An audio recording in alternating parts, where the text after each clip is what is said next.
Assalamualaikum warahmatullahi wabarakatuh. Selamat pagi anak-anak. Selamat pagi, Bu. Bagaimana semua kabarnya hari ini? Baik, Bu. Alhamdulillah kalau baik. Bertemu lagi bersama Ibu di mata pelajaran konstruksi jalan dan jembatan. Oh ya, Ibu ingin mengingatkan sekali lagi, jangan lupa untuk mengisi absen seperti biasa ya di Google Classroom. Ya, Bu. Oke. Hari ini materi kita yaitu klasifikasi jalan. Ibu ingin memaparkan dulu tujuan pembelajaran pada hari ini. Tujuan pembelajaran pada hari ini ada 4. Yang pertama, Ibu berharap peserta didik dapat menjelaskan klasifikasi jalan menurut sistem, menurut fungsi, menurut status, dan menurut kelasnya. Selanjutnya ada kompetensi dasar. Di sini Ibu mengambil kompetensi dasar yang pertama, yaitu memahami klasifikasi jalan dengan indikator pencapaian kompetensi, yaitu menjelaskan klasifikasi jalan, menjelaskan jenis-jenis jalan sesuai klasifikasinya. Baik, langsung saja kita masuk ke materi ya anak-anak. Oke, baik. Menurut Undang-Undang RI nomor 38 tahun 2014 mengenai jalan, bahwa jalan itu terbagi menjadi 2. Yang pertama ada jalan umum dan yang kedua jalan khusus. Jalan umum yaitu jalan yang diperuntukkan bagi lalu lintas yang dikelompokkan menurut sistem, fungsi, status, dan kelas. Dan jalan khusus yaitu jalan yang dibangun oleh instansi, badan usaha, perseorangan, atau kelompok masyarakat untuk kepentingan sendiri. Jadi secara garis besar jalan khusus itu seperti gambar yang ada di samping sini, yaitu seperti jalan komplek, jalan pabrik, dan kalau jalan umum itu seperti jalan tol atau jalan-jalan yang biasa kita gunakan ya. Langsung saja kita masuk ke klasifikasi jalan umum. Jadi jalan umum itu memiliki 4 klasifikasi. Yang pertama menurut sistem, yang kedua menurut status, yang ketiga menurut fungsi, dan yang terakhir menurut kelasnya. Langsung saja kita masuk ke klasifikasi jalan menurut sistem. Jadi klasifikasi jalan menurut sistem itu terbagi menjadi 2, yaitu sistem jaringan jalan primer dan yang kedua sistem jaringan jalan sekunder. Apa sih Bu bedanya jalan primer dan jalan sekunder? Jadi Ibu akan jelaskan. Di sini bisa kita lihat jalan primer dan jalan sekunder sangat berbeda.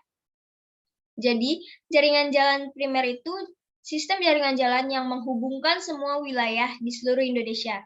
Contohnya seperti ini merupakan jalur pantura. Pasti kalian sering dengar dong jalur pantura. Nah, jalur pantura itu merupakan jalan primer. Kenapa? Karena jalur pantura itu menghubungkan semua wilayah di seluruh Indonesia. Dalam artian itu seperti jalan nasional. Dan ada juga selain jalur pantura yaitu jalur Jawa Merak, Jawa Sumatera. Dan di sini ada sistem jaringan jalan sekunder. Sistem jaringan jalan sekunder itu sistem jaringan jalan yang menghubungkan wilayah kabupaten atau kota. Seperti contohnya kalau di Jakarta itu ada Jalan Jenderal Sudirman. Nah, itu merupakan sistem jaringan jalan sekunder. Oke, selanjutnya ada klasifikasi menurut fungsi. Jadi anak-anak, klasifikasi menurut fungsi itu terbagi menjadi 4, yaitu ada jalan arteri, jalan kolektor, jalan lokal, dan yang terakhir jalan lingkungan. Ibu akan menjelaskan dahulu jalan arteri. Jadi keempat jalan ini kan memiliki ciri-ciri yang berbeda. Kalau ciri-ciri dari jalan arteri, yaitu jalan umum yang berfungsi melayani angkutan utama dengan ciri perjalanan jarak jauh dan kecepatan rata-rata tinggi. Yang kedua, jalan kolektor itu berfungsi melayani angkutan pengumpul atau pembagi dengan ciri-ciri perjalanan jarak sedang dan kecepatan rata-ratanya sedang. Yang ketiga ada jalan lokal yang berfungsi melayani angkutan setempat dengan ciri-ciri perjalanan jarak dekat dan kecepatan rata-rata rendah. Dan yang terakhir ada jalan lingkungan yang berfungsi melayani angkutan lingkungan dengan ciri-ciri perjalanan jarak dekat dan kecepatan rata-rata rendah. Bu, beda nggak sih jalan lokal dengan jalan lingkungan? Beda ya anak-anak? Sama. Fungsinya bentuk jalannya sama tapi dengan fungsi yang berbeda. Kalau jalan lingkungan itu melayani angkutan lingkungan, kalau jalan lokal melayani angkutan setempat. Contohnya itu angkutan setempat seperti angkot gitu, angkutan kota itu ya. Nah, itu biasanya ada di jalan lokal. Selanjutnya ada di sini ada contohnya klasifikasi jalan menurut fungsi. Yang pertama ini di gambar pertama itu ada Jalan Jenderal Sudirman. Pasti kalian sering dengar Jalan Jenderal Sudirman. Nah, Jalan Jenderal Sudirman itu merupakan jalan arteri anak-anak. Terus di gambar sampingnya itu ada Jalan Rawamangunmuka yang merupakan jalan kolektor. Jadi jalan kolektor itu contohnya seperti Jalan Rawamangunmuka, Jalan Pramuka. Dan yang di samping ibu ini merupakan jalan lingkungan atau jalan lokal. Seperti jalanan-jalanan yang ada di perkampungan itu merupakan jalan lokal ya anak-anak. Oke, baik. Kita lanjut. Sebelumnya Ibu ingin bertanya, sampai sini ada pertanyaan? Nggak ada, Bu. Oke, nggak ada. Berarti paham semua ya. Jadi Bu lanjut aja ini. Selanjutnya ada klasifikasi menurut status. Jadi klasifikasi menurut status itu terbagi menjadi 5. Ada jalan nasional, jalan provinsi, jalan kabupaten, jalan kota, dan jalan desa. Nah, bedanya apa nih? Kalau jalan nasional itu merupakan jalan umum yang menghubungkan antar ibu kota provinsi, jalan nasional, dan jalan tol. Kalau jalan provinsi ini menghubungkan ibu kota provinsi dengan ibu kota kabupaten atau kota.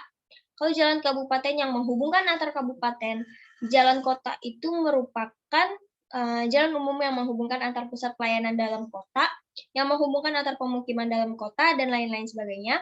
Jalan desa itu merupakan jalan umum yang menghubungkan kawasan pemukiman. Sampai sini ada pertanyaan? Nggak ada, Bu. Oke, Ibu lanjut ya. Ya, Bu. Nah, ini klasifikasi menurut kelas. Di sini klasifikasi menurut kelas itu terbagi menjadi 4 dengan ciri-cirinya yang berbeda ya. Yang pertama ada jalan bebas hambatan atau freeway. Ciri-cirinya itu pengendalian jalan masuk secara penuh, tidak ada persimpangan sebidang, dilengkapi pagar ruang milik jalan, dilengkapi dengan median, paling sedikit mempunyai 2 lajur setiap arah, dan lebar jalur paling sedikit 3,5 meter. Jalan bebas hambatan itu contohnya seperti Jalan Daan Bogor. Nah, yang kedua ada jalan raya atau highway. Jalan umum paling sedikit mempunyai 2 lajur setiap arah dan lebar jalur paling sedikit 3,5 meter. Jalan raya itu contohnya seperti yang tadi, Jalan Pramuka. Di sini ada jalan sedang atau road. Itu jalan umum paling sedikit mempunyai 2 lajur untuk 2 arah dan lebar jalur paling sedikit 7 meter. Dan yang terakhir ada jalan kecil atau street, yaitu jalan umum untuk melayani lalu lintas setempat, paling sedikit mempunyai 2 lajur untuk 2 arah, lebar jalur paling sedikit 5,5 meter. Sampai sini paham? Paham, Bu. Ada yang ingin bertanya? Enggak, Bu. Oke, kalau tidak ada yang ingin bertanya, Ibu cukupkan materi klasifikasi jalan hari ini. Terima kasih untuk anak-anak yang telah hadir di Zoom kali ini.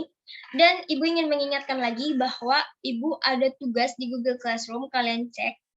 Dikumpulkan paling lambat hari ini, pukul 3 sore nanti. Oke. Baik, Bu. Sekian pelajaran hari ini, semoga bermanfaat untuk kalian dan jaga kesehatan ya. Terima kasih. Wassalamualaikum warahmatullahi wabarakatuh. Waalaikumsalam warahmatullahi wabarakatuh.